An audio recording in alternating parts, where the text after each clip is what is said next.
¿Qué tal? Bienvenidos a este espacio de fe en donde dialogamos, reflexionamos, conversamos acerca de lo que significa vivir la fe de una manera práctica en nuestro día a día. Estoy el día de hoy con mi buen amigo Samuel Turcot. ¿Cómo estás, Samuel? Hola, bien, gracias, qué gusto y gracias por el privilegio de invitarnos acá. No, gracias por aceptar la invitación, mano. Este es nuestro segundo episodio apenas de El Factor Fe y un gusto tenerte por acá.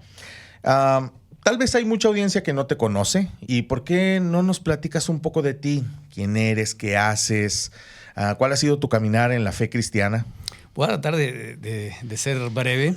Sí. Traigo una historia larga, pero pues, vengo de un concepto cuando yo era niño. Mi papá, somos descendientes de judíos, me quería llevar a la sinagoga y mi mamá a la iglesia católica. Y por ahí, ya sabes, ¿no? Tuvieron sus diferencias y escondidas por ahí. Imagino, mano. Sí. Por ahí, pues experiencias diferentes. En la Ciudad de México hay un colegio para puros judíos. Me querían meter allí, ya nunca entré, ya nunca se realizó nada, pero ni de un lado ni del otro. Y yo tenía algunas circunstancias, mis padres se divorciaron cuando yo era niño, algunas circunstancias pues difíciles, ¿no? Yo digo que tartamudo, disléxico, digo que TDU, y cuando era joven me saqué todas las credenciales, pero sí. El problema de un tartamudo es que cuando habla le da pena y se traba más. Entonces empecé a resolver las cosas de una manera no adecuada y me volví un poco agresivo o agresivo. Y así, de hecho, hasta con buen corazón, porque me daba cuenta que siempre antes no había bullying, pero siempre había alguien que quitaba el loncho, que pegaba. Claro, sí. Y tristemente, pues me volví pues malo. No, me volví golpeador y me daba cuenta que si le pegaba al golpeador ya no yo podía defender de alguna manera, ¿no? Sí, ya no me molestaban ni podía yo defender a los que abusaban, ¿no? Ya podíamos hacer un poco de paz, pero en la universidad me di cuenta que no sabía leer y andaba en un sistema pues de música. Teníamos una empresa de música y teníamos también casa disquera y pues donde ya sabes las drogas y el alcohol se dan muy fácilmente y es muy fácil caer y tristemente, pues yo me la pasaba en las noches y de días y de pachanga hasta que pues, tuve un encuentro con Dios y eso fue cambiando mi forma de pensar, mi cosmovisión, mi manera de entender la vida hasta que acabé asistiendo a una iglesia para aprender a leer, porque entré a la universidad y no sabía leer, porque me decían Turcot, ¿En la Ciudad de México? En la Ciudad de México. Bien. Vivíamos en la Ciudad de México y entré a la universidad, no sé leer. Y antes, como también habían conocidos, no me corrían de las escuelas porque habían influencias, pero pues yo no leía en público por temor a que se burlaran. Pero ya entras a la carrera y es a lo que te gusta y tienes que superar las cosas anteriores, sí, ¿no? Definitivamente. Y empecé a asistir a una iglesia y me dijeron, a ver, busca el Evangelio de Juan. Yo dije, esta Biblia está mal porque no viene por abecedario. Y al de al lado me hizo el favor. Sí. Y vi que me trabé un poquito y nadie se burlaba, sino al contrario, me señalaban dónde era, me decían cuál era el versículo. Yo no sabía el número chico y el grande, el capítulo. Okay. Empecé a entender, empecé a ir por leer. Y el pastor que estaba allí era un pastor muy administrativo y casi a la persona que llegaba, pues lo explotaba, por así decirlo. O sea, lo que él sabía hacer, lo ponía a trabajar y se desarrollaba ahí, ¿no? Bien. Me empecé a enganchar ahí con él, empezamos a ser como que buenos amigos. Él murió al poco tiempo y fue poco tiempo el privilegio que tuve con él. Y llegando luego yo era bueno para el fútbol. De hecho, en la universidad yo estaba becado por el fútbol americano, aunque soy chaparrito y había gente del doble de peso que yo más. Sí. Pues me corrieron o me quitaron la beca porque no llegaba a los partidos. Me decían figurín, oye, ¿de qué nos sirve que lideres el equipo, que sea el número 1 y no llegas? Era corredor y era receptor de patas y era muy rápido. Y no llegas a los partidos. Me dijo, si no llegas al que sigue, y llegué en mal estado, llegué de la fiesta, llegué ahí todo pues desvelado. Y fuimos a jugar a Cuernavaca de Ciudad de México. Me dejó el camión porque ya no los alcancé, los seguí, pues manejar desvelado y llegué y no me metieron al partido. Híjole. Y en ese tiempo pues te vuelves pues presumido. Y claro. yo renuncié antes de que me corrieran y conocí a un amigo mío que ahora está en ESPN, Salim Chartouni. Es un libanés que digo, casualmente, judío, toda mi infancia, mis mejores amigos fueron libaneses.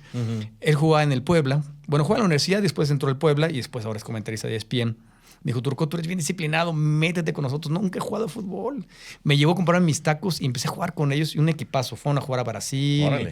Había gente que jugaba en segunda división y gente que sus hermanos jugaban en primera división. Y de hecho hasta seleccionados. Había muy buen nivel, empecé a aprender a jugar fútbol, me encantó, me empecé a desarrollar. Y cuando empiezo a congregarme en la iglesia, me ponen, oye, tú eres bueno para el fútbol. Me pusieron el equipo de jóvenes, tú eres Tú lo diriges. Tú lo diriges y todos los deportes. Así me encargué. Clásico, a los 3 meses, oye, pero eres bien apasionado, ¿por qué no te encargas de la predicación acá, del evangelismo? Yo estaba nuevo, pues no sabes nada. Pues empecé en Coyoacán, que es una plaza muy grande allá. ¿Cómo no? Enfrente de la iglesia empezamos a hacer actividades. Ahí en la plaza, sí. Después conocí a un brother que predicaba en una plaza central ahí donde estaba Bellas Artes, por el hemiciclo a Juárez. Okay. Y ahí hay mucho homosexual, yo no sabía. Pero empezamos a predicar ahí y se empezó a hacer una iglesia, de hecho, de homosexuales ahí. Qué bien, qué interesante. Y al año me dijeron, oye, tienes que ser presidente de jóvenes. Yo, no, ¿cómo crees? No sé, apenas vengo llegando. Y en la iglesia que estaba, a veces son iglesias como que heredan los cargos o tiene que ser el hijo del presidente de diácono, sobrino del pastor. Popular, sí, claro. Y dije, no, y porque quedo de presidente y de ahí Dios me empezó a jalar hasta que entendí. Porque a veces yo tenía mi idea de que pues estoy en la iglesia, pero vivo las cosas a mi manera y me había medio convertido, por así decirlo, o medio había entendido el verdadero concepto, ¿no? Hasta que lo entendí bien y me metí al seminario. Y ya en la universidad acabé. ¿En Lomas Verdes? ¿O no? Antes era Extensión Lomas Verdes, la iglesia es Oreb. Y ok. después de 2 años se empezó a implementar el propio seminario. Entonces los primeros 2 años fueron Lomas Verdes, Oreb, Extensión Lomas Verdes, las mismas materias. Y los siguientes 2 años pues ya fueron materias de Estados Unidos que trajeron como un seminario de Estados Unidos. Y ahí terminamos. Bien. Y pues ahí estuve trabajando en la iglesia como loco varios años, haciendo de todo. Sí. No podía ser diácono porque hay reglas, no tienes que ser casado para que seas diácono, pero lo hacía de todo y yo era diácono sin el nombramiento. Sí. Después fui pastor de jóvenes, tesorero, protesorero, encargado de educación. Tuve ahí muchas cosas. Hasta que llegó un tiempo, yo trabajaba en Mazda, en el gerente de servicios financieros, y llegó un tiempo que dije, ¿sabes qué? Pues yo estudié para ser pastor, y sí hago de todo, y sí medio pastoreo, pero yo quiero tener mi rebaño y quiero pues, ejercer de alguna manera eso para lo cual te preparaste. Y pues el pastor de ahí hizo una iglesia muy grande, 3,000, 4,000 miembros. Sí. Empecé a renunciar, porque tenía yo cargos en todas partes, empecé a renunciar y me faltaban 2 cargos nada más, el pastoreo de jóvenes y algunas células, grupos celulares. Y ahorramos 6 meses para tener 6 meses para sostenernos sin ningún ingreso y poder buscar un lugar. Buena estrategia financiera. Si nos íbamos cerca, claro. Si nos íbamos cerca, pues gente se iba a venir con nosotros. Entonces decidimos, pues yo era presidente de jóvenes antes de que el pastor nuevo llegó, porque yo estaba con el pastor anterior. Claro. Entonces yo era muy conocido, entonces prefería abrir lejos, ¿no? Y pues, claro, el punto es crecer, multiplicarse, ¿no? Sí. Y entonces nos esperamos 6 meses para ahorrar, estuvimos orando. Y cuando le iba a decir, mi esposa me dijo, oye, vamos a esperarnos un mes más. Le digo, oye, ya tenemos todo. Estuvo, sí, ya estamos. No, bueno, que sea 2 semanas más. Pues órale. Y dieron las 2 semanas y a las 2 semanas me dijo mi esposa, 1 semana más. Le digo, bueno, ya 1 semana más. Y el domingo el pastor va y me busca. Me dice, oye, Sammy, fíjate que pues, hay un lugar, un centro de predicación, que era una célula que ya creció y pues quiere un pastor. Yo te propuse a ti. Me dijeron que sí. Me dice, ¿qué dices? ¿Le entras? Óralo, me dices en un mes. Le digo, no, sí, yo te iba a renunciar. Venga. Sí, órale, a darle. Y abrimos allá, pero pues de hecho me dijo, no, óralo y conoce la iglesia. Y digo, pues nosotros abrimos ese grupo porque tenemos muchos grupos, tenemos como 100 grupos. Nosotros lo abrimos y lo conozco perfectamente bien. Y cuando llegué, ya no era lo mismo. No sé si conozcas Ecatepec, pero calles cerradas. Solo he pasado por Ecatepec, no he estado allí realmente. Hay lugares que son como si fueran pueblos y este era un lugar. Sí, cómo no. Se cerraban las calles para hacer fiesta y rodeabas, y donde rodeabas había otra calle cerrada porque también había fiesta, y donde no estaba rodeado habían chicos de 12, 13 años, tal vez secundarios o acabando la primaria, con sus caguamas tomando en las esquinas. Entonces, pues sientes dolor porque dices, aquí hace falta un cambio, aquí hace falta algo. Propósito de vida. Y dije, le entramos. Yo dejé un grupo ahí, me acuerdo que de 30, 40 gentes, y cuando llegué eran 10. Dije, pues no está como para que sea una iglesia, sigue siendo una célula. Pero le entramos y Dios fue bueno con nosotros. Estuvimos ahí 2 meses en la casa, se llenó. Nos prestaron un terreno que después nos lo regalaron, construimos ahí. Le llamamos Hijo de Paz, dejé un encargado.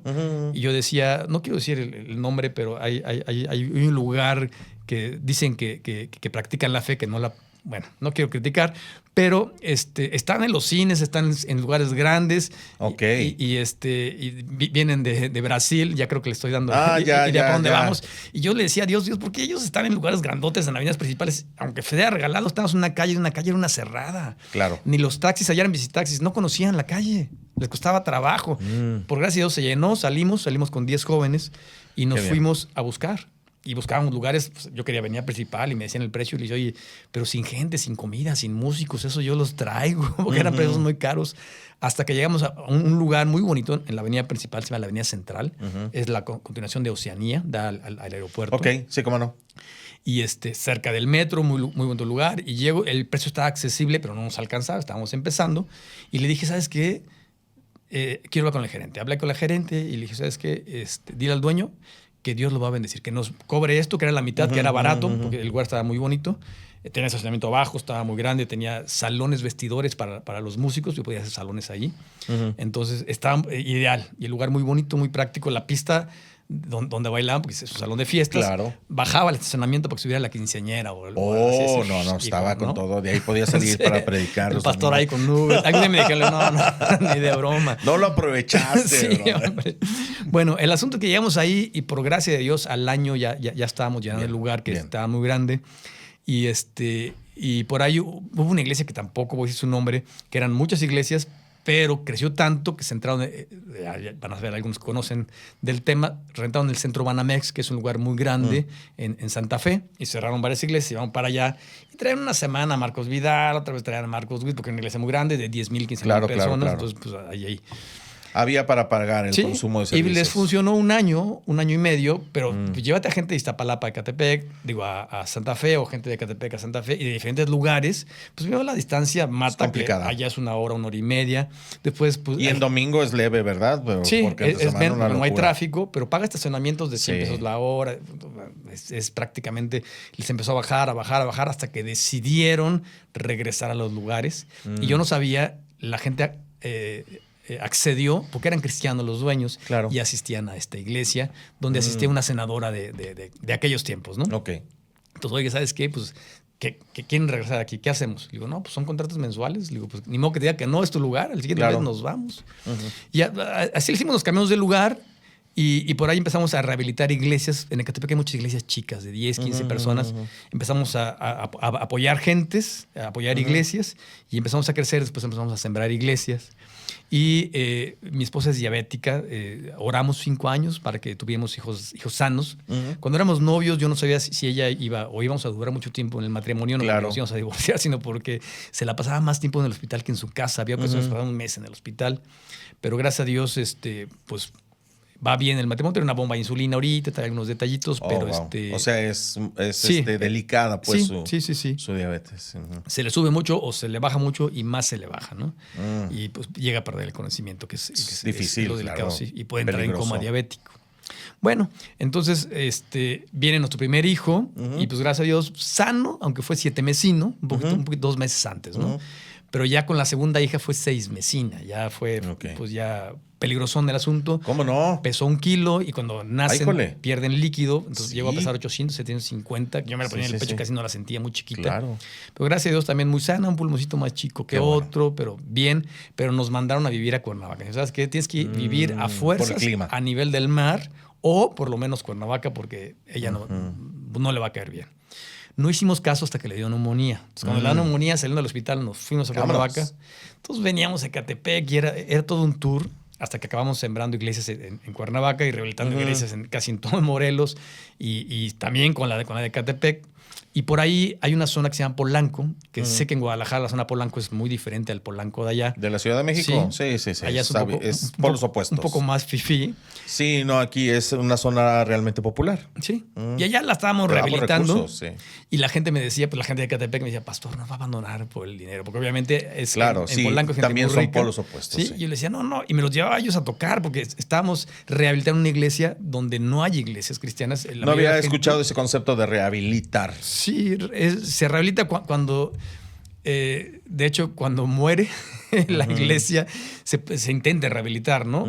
Yo en aquel tiempo estaba como presidente de la Alianza de Pastores en Estado de México, Ciudad de México, y me habló una persona de Miami y me dijo, ¿sabes qué? Vamos a regalar, me empezó a hablar de micrófono Shure, batería, cosas buenas, de buena calidad. Equipo de audio. Sí, me dice, oye, ¿tú qué estás como presidente? ¿A quién se lo regalamos? ¿Quién lo necesita? Le digo, todos van a levantar la mano. Claro. Y digo, ¿pero por qué? Me dice, es que vamos a cerrar esta iglesia acá, ya estuvimos ahí varios años y no pudimos, ¿no? Son tanto de renta y no podemos. Claro. Le dije, vamos a hacer una cosa, yo te mando pastores, yo voy una vez al mes y la levantamos, no tienes que dar nada, ni un peso a los pastores, ni ofrenda, ni regalo, ni nada, para que la iglesia pueda subsistir y pueda pagar su renta y la ayudamos.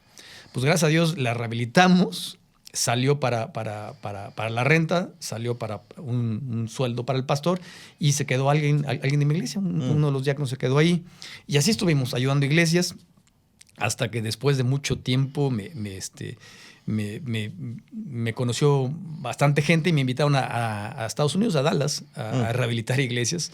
Okay. Estábamos platicando. Ya había recibido una invitación de aquí, de una iglesia de Getsemaní, una iglesia pues, grande aquí en Guadalajara. Y con mucha antigüedad aquí en la ciudad. Sí, con arraigo. Sí. Yo ahí conocí acerca de Dios y del Evangelio en Getsemaní y conocieron mis padres. Sí. Me invitaron y pues respondí. Y pasaron 6 meses, no pasó nada. Y ya me andaban invitando a varias partes. También la primera de La Paz me invitaron. Estábamos orando cuál de las dos. Todavía no nos decíamos nosotros. Me invitaron a Estados Unidos a rehabilitar, a hacer maestría y doctorado allá con becado. Y ya estábamos como que viendo los detalles. Ya estaba yo con el presidente de la convención de allá. Me invitó al estadio de los Dallas Cowboys. Estábamos viendo todos los camerinos y el estadio. Todo muy, muy bonito. Buena experiencia, ¿no? Buscando lugar. Sí. Cuando yo estando allá en Dallas, me hablan de aquí de Getsemaní y me dicen, oye, pastor, ¿por qué no nos hiciste caso? No nos contestaste. ¿Qué onda? ¿Por qué te apreciaste? Porque sí. Yo no, ¿cuál? Les contesté luego. No. Digo, el correo no miente. Ahí está. Deme un correo y les reenvío el correo. Y así fue. Entonces por ahí se había perdido, por alguna razón extraña se había perdido en mi currículum. Vine acá, estuve trabajando con Getsemaní pues casi un año. Así fue como llegaste aquí a Tierras Tapatías. Sí. Y ya de ahí empezamos a abrir obras, abrimos una obra, estuvimos ahí 11 meses y medio y ahorita pues ya tenemos un año en otra obra y pues ahí vamos por gracia de Dios. Bien. ¿Cuál es la marca de tu congregación, el nombre de tu iglesia? Se llama Vida Abundante. Fíjate Vida que Abundante. La iglesia que abrimos en Ecatepec le pusimos Peña de Oreb. Porque Peña de Oreb. Aparte ibas de Oreb, ibas sesgado. Vienes de Oreb y traes una tendencia pues media bíblica. Pero si alguien pasa por ahí, ¿qué le dice? Peña de Oreb dice, aquí son botánicos. No le dice nada a la gente, ¿no? Claro. Entonces dije, la próxima iglesia, que la de Ecatepec, también se llamó así. Yo aquí les pregunté y les di opciones y ellos escogieron, ¿no? Pero dije algo que sea bíblico y que le diga algo a la gente, ¿no? Digo, por supuesto que todos queremos parar de sufrir, aunque es una falacia, porque en este mundo vamos a sufrir de una. Es el branding. Cosa, ¿no? Sí, es el branding, sí. Pero algún hombre que le diga algo a la iglesia, a la gente pues, que no conozca de Dios, porque la intención es eso, ¿no? Sí. O sea, que la gente que necesita, porque todos necesitamos, no todos lo reconocemos, pero puede haber algo que le atraiga, ¿no? Y desde el nombre empezamos, ¿no? Es una gran promesa. Y es una promesa bíblica, ¿no? Sí. La vida abundante, la vida plena. De hecho, el pasaje habla, pues, porque como hay blanco, hay negro, ¿no? El ladrón no viene sino para hurtar, matar y destruir, que es lo que hace lo oscuro, lo negro, lo malo en la vida, ¿no? Sí. Y Jesús dijo, yo he venido para que tengan vida y la tengan en abundancia, que es una promesa de Dios. Y aparte, pues todos queremos tener vida en abundancia, aunque a algunos la palabra abundancia les suena algo material, ¿no? Siempre, mentalidad de escasez o mentalidad de abundancia y siempre lo ligan a finanzas en gran medida, ¿no? No estoy totalmente de acuerdo con ese concepto de abundancia, porque creo que la abundancia debe ser en todos los ámbitos de la vida. ¿Estás de acuerdo? Sí, así es. Y aparte, ¿de qué te sirve tener dinero si por adentro estás vacío o te sientes solo? Si no tienes propósito en la vida, si así cargas con culpas del pasado, bla, bla, bla. Sí. Bien. Entonces, ¿cuánto tienes trabajando en Vida Abundante? Tenemos un año exactamente. Oh, bien. Empezamos poquitas personas, 4 o 5 personas. Nos prestaron un lugar, de hecho, cerca de aquí. Es una iglesia pequeña, muy pequeña. Y por gracia de Dios, a los 6 meses ya no cabíamos. Y ellos nos prestaron un lugar a las 9 de la mañana, tenemos la clase a las 8, pero en verdad es difícil pararse el domingo temprano, no por mí. Sí, yo muchos años tuve reunión a las 9 de la mañana. Ay, híjole. Ahora, dile a alguien nuevo, oye, ¿sabes qué? Te invito a las 9. Sí, ahí te veo a las 9. No, pues ya ahora apenas voy abriendo el ojo. Claro, ¿no? claro. Entonces, ya estábamos llenando, pero tienes que empezar de alguna manera. Claro. Estábamos llenando y dijimos, no pasa otro culto porque una hora después hay otro culto.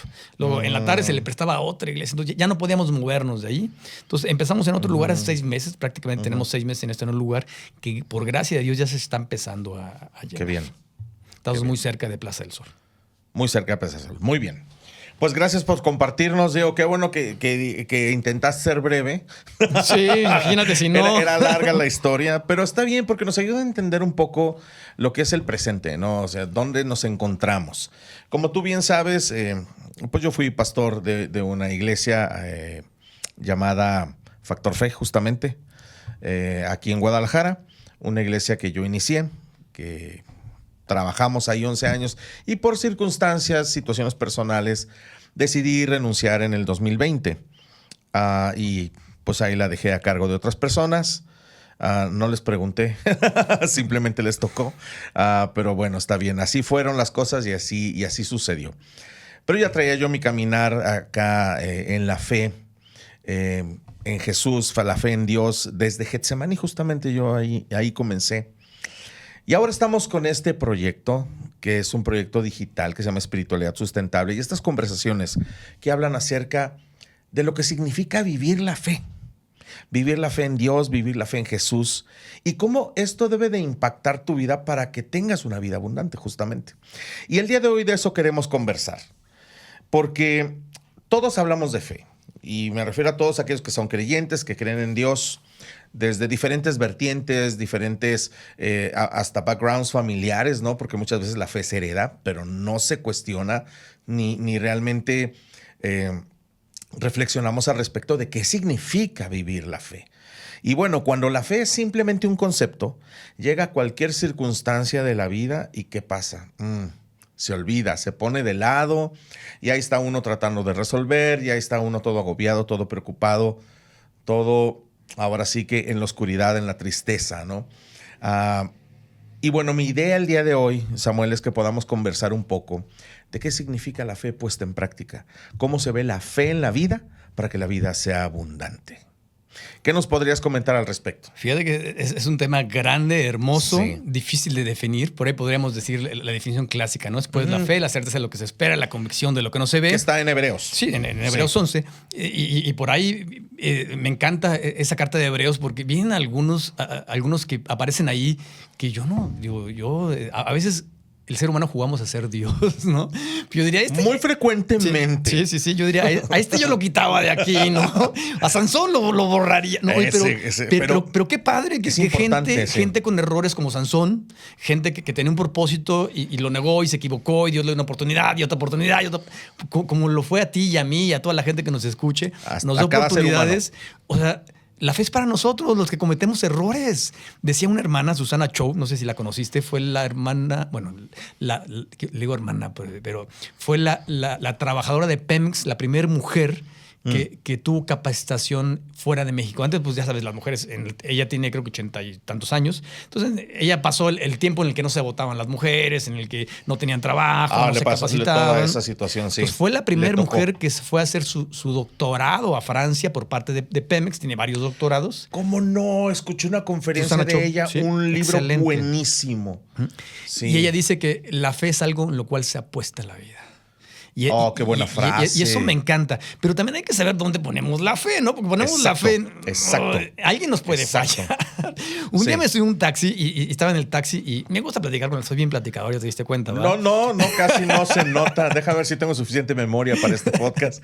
Me subí al taxi y veo que tiene por ahí a San Charbel. Pues yo vengo de amigos libaneses, sé de qué se trata. Por ahí puede tener la guadalupana, tenía por ahí un rosario.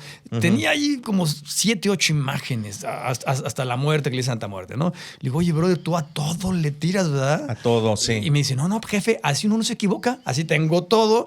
Y no... Qué interesante pensamiento, ¿no? Sí. Y es muy frecuente. Y bueno, a mí me tocó hace poco a subirme a un taxi en Texcoco. Fui a un diplomado de tesis, estoy concluyendo mi maestría en teología. Y la misma escena me tocó ver. Sí. Todo estaba una calcomanía acerca de fe en Dios.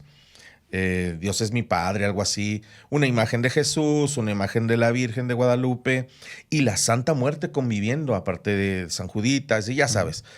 Y te llama mucho la atención porque es eso, el punto es a lo que sea, a ver cuál pega. Pero no creo que se trata de eso, ¿no? Fíjate que aquí en Guadalajara, yo estaba pensando en un ejemplo, pero aquí en Guadalajara pues casi no nieva. O sea, yo creo que nunca ha nevado. No. Me tocó un granizo y sí había una capita, que fue el año pasado, me parece. Pero pensando, por ejemplo, la gente que vive muy al norte, ¿no? O tal vez que hay un lago que está congelado y puede haber gente con mucha fe que lo quiere atravesar, ¿no? Sí. Pero y con la misma fe, corriendo se puede hundir porque por el peso, pero si se va acostado, va distribuyendo Sí. su fe. ¿Qué te quiero decir con eso? ¿En dónde pones tu fe? Porque puedes poner tu fe en las personas que te pueden fallar. No quiere decir que no confíes en la gente, que no confíes en las instituciones, que no confíes en... No. Claro, pero es diferente.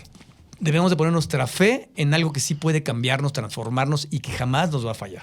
Nosotros Exacto. podemos fallar. Exacto. Ahora, va a haber mucha gente que hable de fe. Mucha gente que hable de fe, mucha Sí. gente incluso que hable de Dios, con diferentes deidades, diferentes nombres, que solo hay uno, ¿no?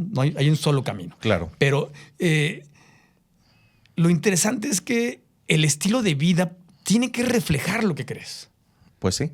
Porque puede haber muchas cosas buenas. Si no tiene sentido. Buenas relaciones que puedes ver como un club social, pero no es un Claro. club social, ¿no? Claro. Puede haber ayuda. De hecho, ahorita yo Altruismo, dices sí, tú. altruismo. Sí. Estamos pensando en Veracruz y en algunos lugares de allá, algunas comunidades, cómo ayudar. No etcétera. necesariamente necesitas tener fe para ser altruista. Así es. Pero tu vida tiene que demostrar en qué crees, en quién crees.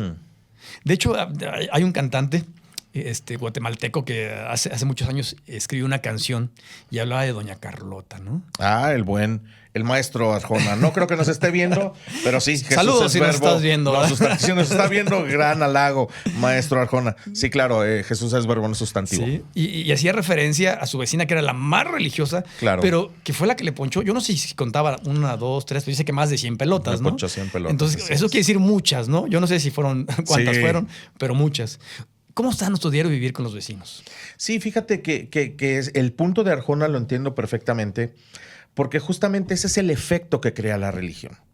El punto es que las personas viven algo que se le llama la falacia de balanza moral. O sea, creen que por el hecho de estar allí en misa, en culto, en reunión, en grupos de lectura bíblica cada semana o varios o todos los días, ¿no? Ya son muy buenos. Entonces, al sentirse muy buenos en su propia justicia, creen que lo que hagan está bien y no es correcto. No es así. O sea, realmente debe haber una transformación al nivel que nos dice Jesús, ¿no? De amar al prójimo como a nosotros mismos, por el amor que tenemos de todo corazón, de toda nuestra mente, de todas nuestras fuerzas hacia Dios, ¿no? Si no, no tiene sentido. La religión por eso no transforma. La religión crea, me voy a atrever a decir esto, incluso peores personas, ¿no?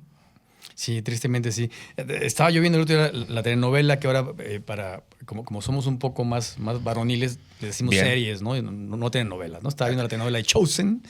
Y Sí, cómo no. Fíjate que no la he visto. ¿Está buena? está buena, trae muchas cosas bíblicas, otras cosas pues que tienen que darle tiene que emoción, adaptarle, y tienen claro. que pues, ilustrar y hacer algunas cosas. No es por 100% bíblica, pero se me hace muy buena.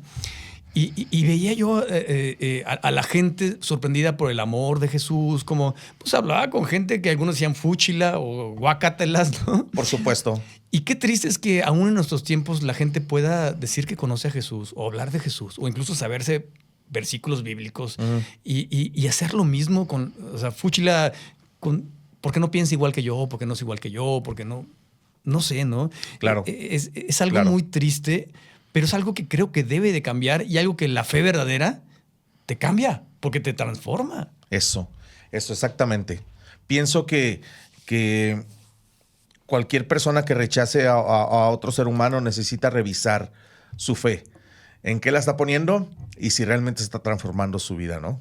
Fíjate que yo les digo aquí en la congregación que vamos a hacer 3 cosas y con esas 3 cosas que no es, o sea, tenemos que conocer la visión y la misión y si no conocemos, pues a dónde vamos, a qué camión me subo, ¿no? Claro. Son 3 cosas las fáciles. Amar a Dios, amar al prójimo y transformar al mundo. De hecho, y la primera me lleva a la segunda y a la tercera, porque si amo a Dios, tengo que amar a mi prójimo. ¿Cómo voy a decir que amo a Dios si no amo a su hijo, no amo a su hija o rechazo su creación? Claro. Y Dios me enseña cómo amar, cómo perdonar, cómo tolerar. De hecho, dice, sopórtense unos a otros. Claro, ¿no? claro. Y si hago estas 2 cosas, viene la tercera por inercia, ¿no? O sea, se transforma porque, oye, hay gente que se sorprende. Sí, claro, por supuesto, estoy de acuerdo contigo, ¿no? Sí, fuimos a desayunar hace, no sé, una semana o 2, tú recordarás. ¿Cómo no? Ahí al City Market. Sí, así es. Muy buenos los chilaquiles, por Sí, cierto. bueno.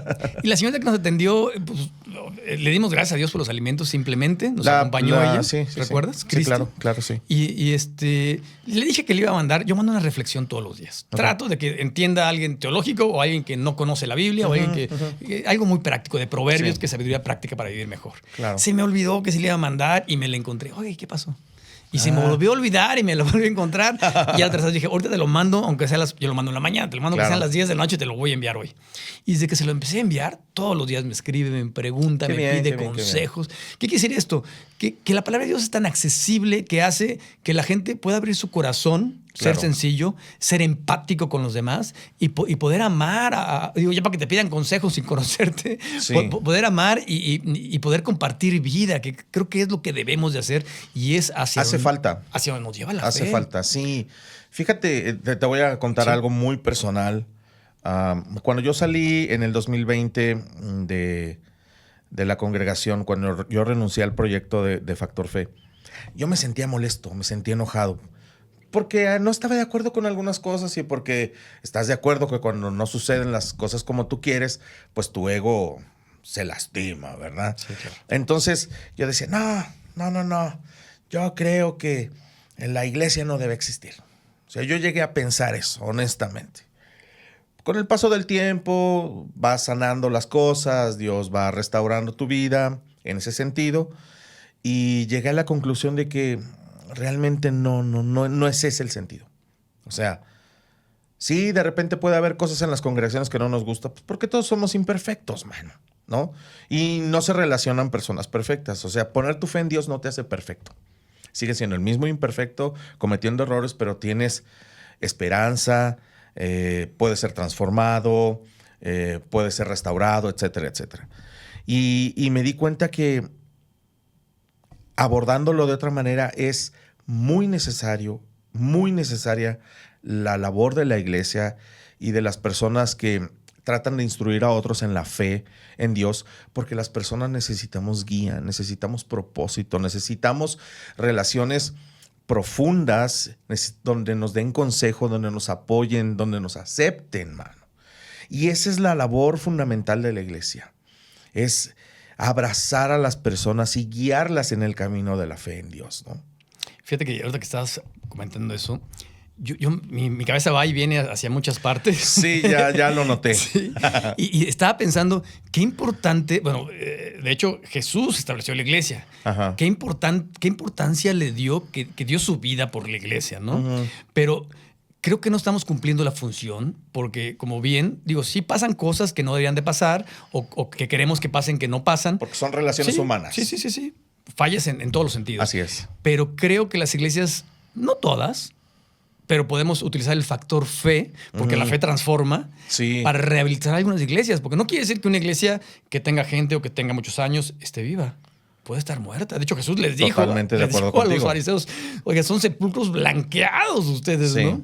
Y creo que este factor fe o esta idea de factor fe, la fe quiere o debe de transformar nuestras vidas para ayudar, para dar dirección, para dar objetividad, para dar sentido a la vida, porque vivir sin sentido... Sentido a la vida, eso. Hace poco, platicando con mi hija Ruth, ya te he platicado, tengo yo 2 hijas, siempre las uso para dar ejemplos, pero ellas están acostumbradas. Estábamos platicando de, no sé si has visto que hay muchos memes actualmente de, ay, la vida de adulto es muy complicada, ay, no, ya cancelen la vida de adulto, bla, bla, bla. Y ella me decía que llegó un momento en el que reflexionó que la vida no tiene sentido. Y yo recordé aquella frase que está en el libro de Una vida con propósito de Rick Warren, en donde menciona que Bertrand Russell dijo, saliendo un día del metro de Berlín, a menos que se dé por hecho la existencia de Dios, la vida carece de sentido. Y ese es el punto de la fe. La fe tiene que dar sentido a tu vida y librarte del sinsentido, porque en el sinsentido, lo único que rige es tu ego y vas buscando defenderte y sacar provecho y lastimar al prójimo y sacar ventaja, etcétera, etcétera. Y como tú bien lo dices, hay muchos grupos que en el nombre de Dios van vacíos por la vida con el sinsentido, nada más tratando de sacar provecho de las personas. Y no están vivos. No están vivos en la fe en Dios. Fíjate que es muy interesante porque sin importar el ámbito cultural, los estudios que uno tenga, la clase económica que uno tenga, uno necesita a Dios. Necesita a Dios y necesita tener ese sentido, esa dirección, ese lugar hacia donde vas, no incluso únicamente aquí en la tierra, sino cuando nos morimos. Porque puede quedar una incógnita, ¿no? O podemos decir, no. Nadie ha regresado a decir si es cierto, ¿no? Pues ya viene noviembre, ¿no? Nos reímos de la muerte de los mexicanos, ¿no? Sí, pero cuando nos llega la mera hora, sí, no es tan fácil, no es tan fácil. Entonces, ir planeando, porque de hecho, pues hay que tener metas, objetivos, planear a corto, mediano y largo plazo, pero ¿qué tan largo plazo planeamos, no? O sea, y después de la muerte, ¿a dónde vamos? Y nos estamos preparando para la vida aquí, bien, palomita, like, no check. Pero, ¿y para más allá? O sea, ¿qué pasa más allá? Entonces, Dios es la respuesta para aquí en la tierra y para más allá en el cielo. Y Él puede darnos sentido. Pero la fe tiene que ser práctica. La fe tiene que ser práctica, vivencial y una fe al estilo Jesús, no al estilo nuestro, ¿no? Bien, ¿tú crees que es más fácil hablar de fe que vivirlo? Por supuesto. Yo creo que cualquiera puede hablar de fe. Cualquiera puede hablar de fe. Y nosotros podemos estar aquí hablando de fe, pero el reto verdadero es vivirlo en nuestras vidas, ¿no? Sí, así es. Y la fe implica retos porque muchas veces hacer lo correcto en cuanto a lo que Dios te dice, de cómo vivas tu vida, es doloroso. Sí. Es doloroso y es retador. Y muchas veces tienes miedo de seguir avanzando en lo que es la vida de la fe, pero pues si no, no sería fe. Sí, y además creo que el vivir una vida de fe no quiere decir que nunca tropecemos. De hecho, dice la Escritura que 7 veces cae el justo y se levanta, ¿no? Tenemos quien nos levante, quien nos guíe, porque no quiere decir que somos perfectos o que nunca vamos a caer, que nunca vamos a cometer ningún error, sino que vamos a reconocer nuestra falla, que vamos a pedir perdón y vamos a seguir adelante, y eso nos ayuda a vivir de una manera más ligera, por así decirlo. Porque cuando no perdonamos o no pedimos perdón, tenemos ahí una losa atrás de nosotros. Claro, sí, vas cargando en la vida con resentimiento, vas cargando en la vida con culpa, vas cargando con errores, etcétera, etcétera. Y la fe te ayuda a resolver todo eso, porque la fe debe transformar tu mente y tu mente transforma todo lo demás en tu vida, ¿no? O sea, iniciamos en la mente, inicia como un concepto, ¿estás de acuerdo? Sí. Sean transformados mediante la renovación de su mente, pero debe de ser transformada en una conducta. O sea, no es solamente creer las cosas que dice la Biblia, aprendértelas, ¿no? Las verdades de Dios acerca de tu vida y de la vida en general y del prójimo y del mundo, sino cómo eso genera una conducta en mi vida. O sea, yo puedo decir, yo creo en lo que dice Corintios, ¿no? De que yo soy una nueva creación, una nueva criatura. He aquí, las cosas viejas pasaron, todas son hechas nuevas, ¿no? O sea, yo tengo una nueva vida porque tengo mi fe en Jesús. Pero ir por la vida lamentándome todos los días de mis errores pasados, de todo lo que me hicieron, etcétera, etcétera, etcétera. Y no dejar que nunca transforme mi vida. Entonces voy a estar luchando con depresión, voy a estar luchando con amargura, voy a estar luchando con resentimientos y no voy a vivir una vida abundante. ¿Estás de acuerdo? Sí. Estaba pensando, ahorita que hablabas, en muchos ejemplos, pero dos para aterrizarlos. Sí. Primero, en Simón, ¿no? Jesús le cambia el nombre, o sea, él es pescador y ahora te vas a llamar Pedro, ¿no? O sea, ¿Qué quiere decir esto? Te está cambiando el sentido de tu vida. Porque antes los nombres tenían que ver con la característica del ser humano. Y es lo que Dios hace con nosotros, nos transforma, nuestra forma de pensar, nuestra cosmovisión. Pero también yo estaba pensando en la oración modelo, ¿no? Se acercan los discípulos y, rabí, ¿qué quiere decir maestro? Enséñanos a orar, ¿no? Sí. Y ya les enseña el famosísimo Padre Nuestro, pero hay una parte que dice, perdona nuestros pecados como también nosotros perdonamos a los que nos ofenden. Y hay una contraparte que a veces todos queremos que nos perdonen, pero no queremos perdonar. Sí, es cierto. Y todos traemos heridas, todos traemos cicatrices. Absolutamente, que todo Dios ser humano quiere sanar. Que Dios quiere sanar y que no quiere que estemos cargando algunas cosas. Y lo sana. Sí, lo sana. Sana. Fíjate que una de las cosas que yo he aprendido en esa cuestión de cómo llevar a mi vida, cómo vivir la fe con respecto a cómo Dios sana mis heridas, es que recuerdo mis heridas y las acepto. ¿Por qué las acepto? Las acepto que estén en mi vida, nadie las puede quitar, ya sucedió. Las acepto y digo, todas las cosas ayudan a bien para aquellos que aman a Dios. Yo amo a Dios y todo esto me fue una formación para mi vida y Él tiene un propósito más grande, sigo adelante. Y cambia tu actitud. Tu actitud ante la vida, te liberas de muchas cosas y sigues adelante. Eso es realmente como la fe debe transformar nuestras vidas. Así es, así es.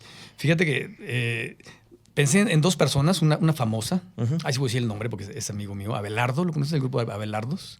No. Era un grupo como de música tropical y medio famosón. Y su manager asesinó a su hijo. Ay, qué fuerte. Y este cuate pues estaba desesperado por justicia y por encontrarlo y etcétera. Claro, yo estaría igual. Y por supuesto.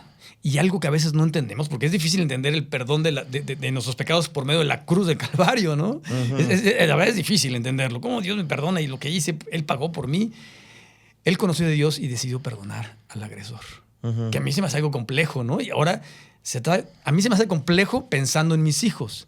Ahora, cuando es parte de tu vida, es difícil de entender ese perdón, ¿no? Sí. Otra ocasión, trabajamos mucho con casas hogares, ayudábamos a casas hogares, y conocí a una chica, que es así, no voy a decir su nombre, que me platicó, esta chica tenía 15 años, que su papá, no su padrastro, su papá abusaba de ella sexualmente. Y de repente pues, su mamá no estaba, había muerto, el papá era alcohólico, y de repente pues, le dolió tanto después de muchas veces, o sea, no era la primera vez, muchas veces, que gritó. Tenía 7, 8 años. Ay. Y los vecinos se cansaron, le hablaron a la patrulla, se lo llevaron y mi papá estaba en la cárcel. Y a los 15 años, en esta casa hogar que le hablaron de Dios y que conoció de Dios, me dijo algo que a mí me sorprendió. Me dijo, ¿sabes qué hice? Y lo acabo de hacer hace poco, tenía un mes que lo había hecho. Perdoné a mi papá. Yo, wow, qué difícil. Pero no nomás lo perdoné de decirle te perdono y o sea, ahí quedó. Fui a la cárcel, pedí permiso para entrar y lo miré a los ojos y le dije, ¿sabes qué? Te perdono. Que para mí se me hace algo muy difícil. Claro. Muy difícil. O sea, de quien esperas que te proteja, que te cuida, que te ayude. Sí. ¿No? Muy liberador para ella, definitivamente. Pero a lo que voy es cómo Dios te transforma tu vida y te quita, porque son cargas. O sea, eso te hace ser infeliz, te hace tener un dolor atorado, te hace no poder disfrutar la vida. Y no quiere decir que olvides, porque no estamos locos por olvidar. Así es. El que perdona olvida. No. No, eso no. Te deja de lastimar. Tiene que haber aprendizaje. Te deja de lastimar o te lastima en un nivel muy, muy, muy diferente. Claro. Yo pienso realmente que el amor de Dios y el amor manifestado en Jesús, te motiva por fe a perdonar. Sí. Porque no tiene sentido, no tiene lógica. Te motiva y te enseña, porque no es fácil. No es fácil. Sí, no es fácil. Habrá muchas cosas que ella tal vez tendrá que arreglar a lo largo de su vida. Sí, por supuesto. Porque se genera un trauma, se generan algunos trastornos definitivamente a nivel mental, a nivel emocional, que ella tendrá que ir trabajando, ir arreglando, y con fe y los especialistas y las personas adecuadas, ella va a ir sanando. Sí, así es. Pero el acto de perdón le quitó una carga increíble que va a ser la que va a permitir que ella avance, ¿no? Sí. Es increíble. Fíjate que aquí estaba leyendo una frase, por aquí la tengo, y dice, la plenitud no viene de tener más en la vida, sino de confiar más. Sí, me encanta porque fíjate, creo que tiene que ver con el contentamiento. Yo no sé si te acuerdas de aquel cantante, eres muy joven para esas cosas, ¿verdad? No tanto. Pero decía, trata de ser feliz con lo que tienes. ¿Era Napoleón o quién Napoleón, así es. ¿Cómo Así no? es. Oye, qué interesante que a veces no somos felices y tenemos que aprender a ser felices en el trayecto, ¿no? Por eso nos llama a plenitud de vida. O sea, si tengo un coche, tengo que ser feliz. Si no tengo un coche, tengo que ser feliz. Oye, mi felicidad no debe depender de un coche, de una casa o de Claro. o incluso hasta de una persona, ¿no? Porque a veces nuestra felicidad la depositamos en la gente. ¿En una relación? Sí, así es. Y cuando entendemos eso, entendemos la plenitud de vida que nos la da Dios y nos da el contentamiento, que es algo que Dios nos lo da como una disciplina para que nosotros la pongamos en práctica en nuestra vida y eso cambia y transforma nuestra vida y podemos estar felices, contentos. De hecho, pues tú sabes, ¿no? Los judíos se saludaban y se saludan shalom. De hecho, hace rato platicamos un poco ahí de Polanco y yo decía, qué difícil ha de ser en el tiempo de Hitler, ¿no? O sea, saber que vas a morir, que vas a entrar a ese campo de concentración y no sabes si salgas. La gente sabía incluso que los convertían en jabón o que les quitaban las cosas feas, ¿no? Sí. Pero ellos experimentaron una paz que la daba Dios. Que la daba Dios. Hay una película, el otro día me preguntaron, ¿qué película te gusta? ¿Cuál es tu favorita? Y me metieron en problemas porque hay muchas que me gustan. Claro. Pero hay una película, yo traigo problemas no nomás de mentales, sino el Alzheimer. Ok. Se me fue el nombre ahorita, pero tú te vas a acordar. A ver. Una película que están en la guerra, el actor es italiano. La vida es bella, ya me acuerdo. La vita de vela. Regresa la ardilla a trabajar. Buongiorno, Sí. principessa. Sí. Oye, qué hermoso que el papá hacía todo un acto. Digo, excelente actuación del actor, ¿no? Claro. Pero trataba de que el hijo no sufriera eso, ¿no? Pero el judío lo vivía por fe, porque la palabra shalom quiere decir paz y la paz que Dios da, Claro. a veces la puede dar en medio de la guerra, en medio de los problemas, de la crisis, de las circunstancias. Y si somos sinceros, siempre van a haber problemas. Siempre La vida van a está haber- llena de problemas. Sí, siempre va a haber dolor. Jesús lo dijo. Sí. En esta vida, si van a enfrentar algo, son problemas. Así es. Sí, y fíjate que justamente esta idea que tengo aquí, esta frase, que habla acerca de la fe, es el que vive por fe no necesita controlar todo para tener paz. La trampa del control, una trampa de nuestro ego, por lo cual hay cantidades impresionantes de personas infelices en el mundo en este momento, es que tú puedes controlar, que tú mereces, que tú bla, bla, bla, ¿no? Seguramente has escuchado el discurso, Sí. pero no. Cuando tú aceptas, cuando tú tienes contentamiento, cuando tú tienes agradecimiento en la circunstancia en la que estés, a través de tu fe en Dios, experimentas la paz verdadera. Fíjate que dicen que el único original es Adán, ¿no? Ya todos los demás somos copias. Todos hablamos de lo que hemos visto, leído y visto, pero a veces sí es bueno citar, a veces lo haces propio y no lo dices por falta de tiempo, pero me gusta mucho el material de Celebremos la Recuperación de Rick Warren. ¿Cómo no? Celebrate Recovery. Y Sí. hay un ejemplo que me fascina y siempre que voy a los centros de adicciones siempre lo platico y veo que es muy entendible. Dice, bueno, todos queremos controlar todo, ¿no? Queremos controlar al vecino, a la suegra, al esposo, al hijo, A los a la hijos, hija. bla, O sea, bla, sí. Si no controlamos nuestra vida, y vamos a acabar frustrados porque no vamos a poder. Es una alta frustración, te lo dice Así es. un controlador en recuperación. Pues sí, o sea, así es.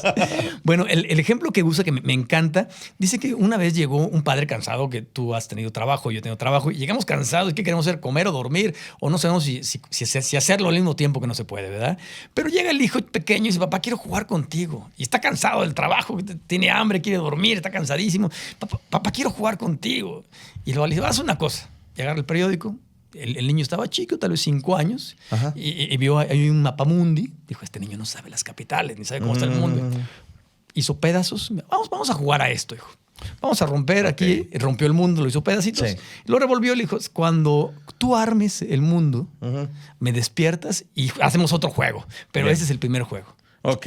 Y a los 2 minutos va y despierta Sí. al papá. Y dice, oye, ¿cómo le hiciste? Si tú no sabes dónde está Italia, no sabes dónde está Francia. ¿Cómo lo lograste? Sí. Y dijo, no, es que atrás del mundo viene un hombre. Y armando al hombre armarás al mundo. Y me encantó esa ilustración porque así es. Sí. Así es. O sea, si nos dejamos armar por Dios, el mundo va a cambiar, va a cambiar. Y tenemos que tratar de dejar de controlar todas las cosas. Claro. Porque es imposible controlarlas, imposible. No, y en esa búsqueda pierdes mucho. Pierdes mucha felicidad, pierdes muchos momentos valiosos, te pierdes realmente de la vida abundante. Sí.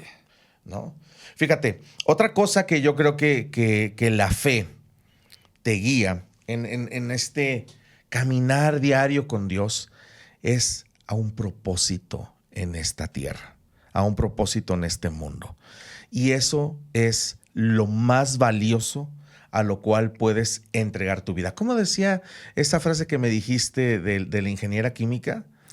La fe es algo en lo cual se apuesta la vida.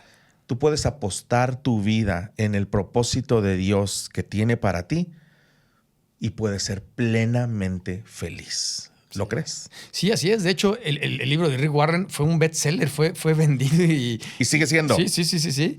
Porque nos guiaba a un propósito de vida.